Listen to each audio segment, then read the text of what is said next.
বন্ধুগণ, ঠিক দক্ষিণেশ্বরের আদলে তৈরি প্রায় একই রকম মন্দির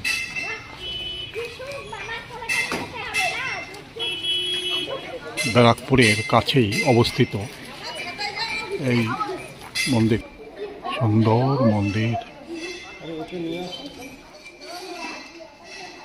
ঠিক দক্ষিণেশ্বরের মতনই মন্দির। চমৎকার পরিবেশে মন্দির দাঁড়িয়ে আছে।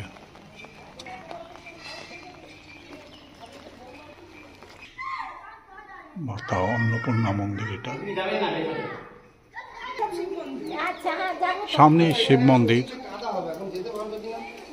সুন্দরভাবে দাঁড়িয়ে আছে এখানে। এটা লাট মন্দির।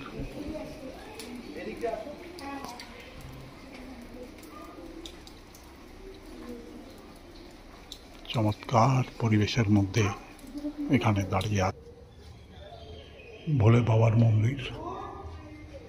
ভোলে বাবা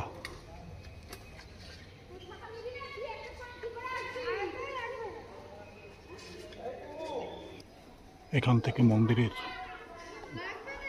দৃশ্যটা অত্যন্ত সুন্দর দেখা যায়।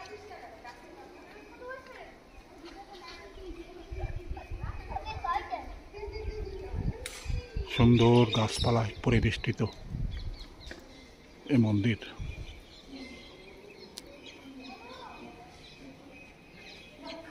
এখানে আরেকটি শিবলিঙ্গ। বহুজন এখানে পূজা দেওয়ার জন্য সকাল বিকালে চলে আসেন। সুন্দর লাট মন্দির।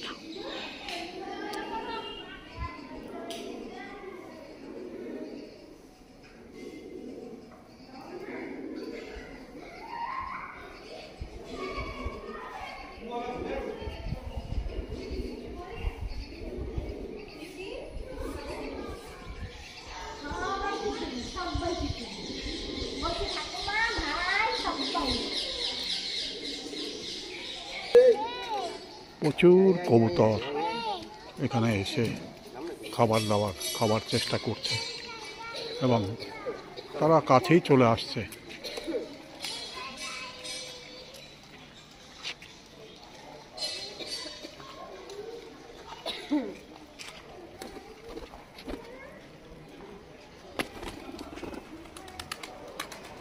উড়ে উড়ে পালানোর চেষ্টা করছে।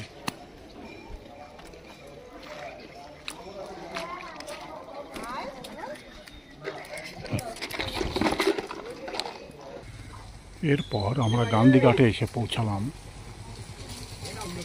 যেখানে বহু পর্যটক বন্ধুরা এখানে বেড়াতে আসেন এবং এখানকার সৌন্দর্য উপভোগ করে।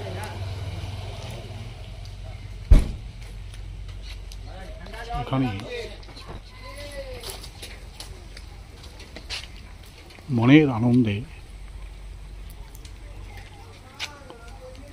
একটি হনুমান চতুর্দিক তাকিয়ে লক্ষ্য করছে কে কিভাবে এখান থেকে যাতায়াত করছে।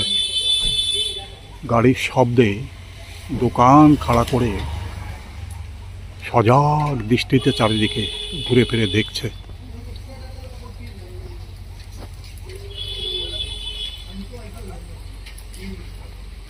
খুব নিরীহ, কিন্তু ওদের বিরক্ত করলেই অত্যন্ত ডেঞ্জারাস হয়ে যায়।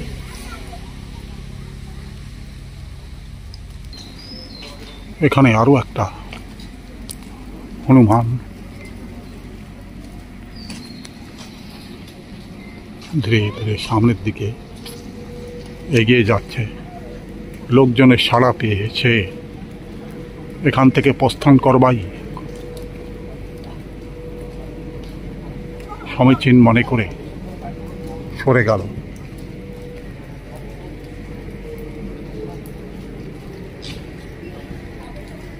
এবং সামনে থেকে অদৃশ্য হয়ে গেল।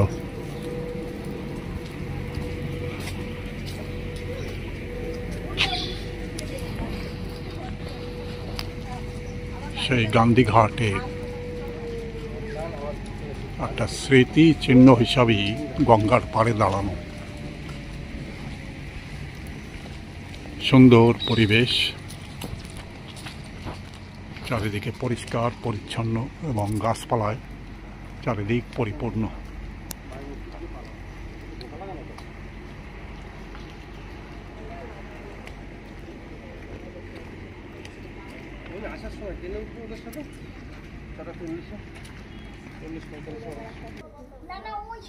সামনে গঙ্গা নদী আপন মনে প্রবাহিত হয়ে যাচ্ছে। উত্তর থেকে দক্ষিণ দিকে প্রবাহিত হয়ে যাচ্ছে।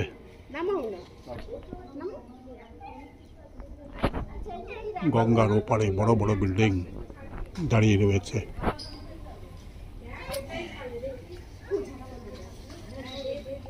এবং এই গঙ্গাই সাগরে গিয়ে মিশে গেছে।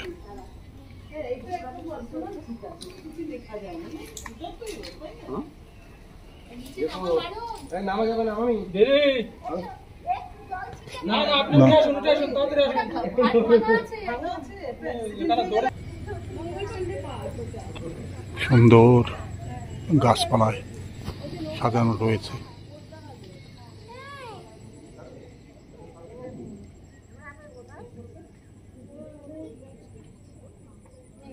গঙ্গার অতুলনীয় সৌন্দর্য হৃদয়কে কেড়ে নেয়। ঠিক সমুদ্রের মতো বিশাল আয়তন। ধীরে ধীরে এখানে মনে হচ্ছে স্রোত সামনের দিকে এগিয়ে যাচ্ছে।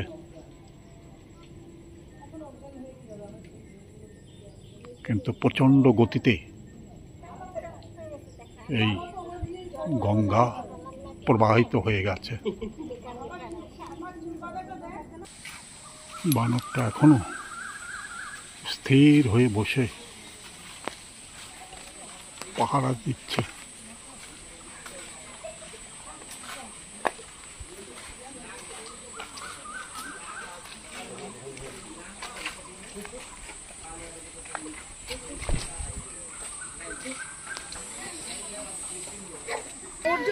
বহু খাবার দাবার এখানে।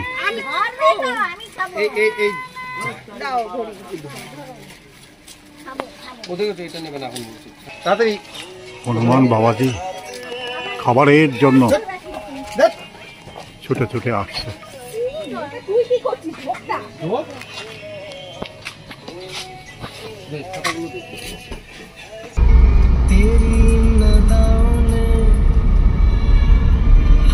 আমাদের গাড়িটা আবার শহরতলির দিকে ছুটে চলেছে।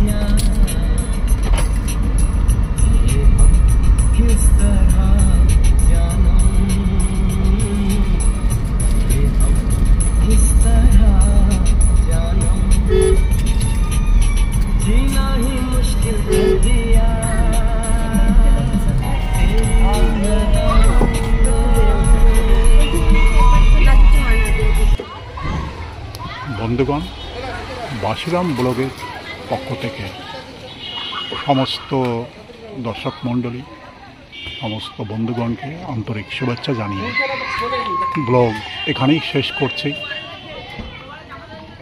ভিডিওর শেষে ধন্যবাদ, নমস্কার।